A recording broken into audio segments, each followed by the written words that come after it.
పశ్చిమ గోదావరి జిల్లా నరసాపురం మండలం రుస్తుంబాద గ్రామంలో స్థానిక లెప్రసీ హాస్పిటల్ ఎదురుగా కాలువ అవతల గల రోడ్డు పక్కన వ్యవసాయ పొలాలుగా ఆనుకొని ఉన్న ఒక మామిడి చెట్టుకు విషపు ఈగల పట్టు పట్టింది.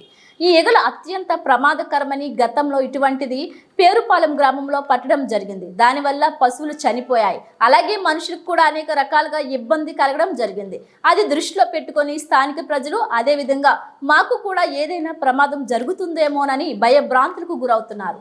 స్థానికుడు ఆకాన ప్రసాద్ అనే వ్యక్తికి ఈగ కొట్టడం వల్ల అస్వస్థత గురై స్థానిక గవర్నమెంట్ హాస్పిటల్లో చికిత్స పొందుతున్నాడు. కావున గ్రామస్తులు ఈ విషపు ఈగల పట్టును తొలగించి వారికి రక్షణ కల్పించవలసిందిగా కోరుచున్నారు.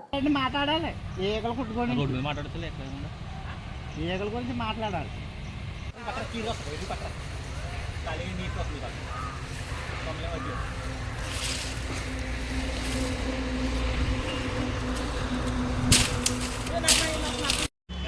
మన పెహదగడు వచ్చాడు, అంగుల పెహదగడు ఎవరి నేనే సమాన్ తీసుకెళ్తా లేకపోతే పెహదగడు వచ్చాడు మన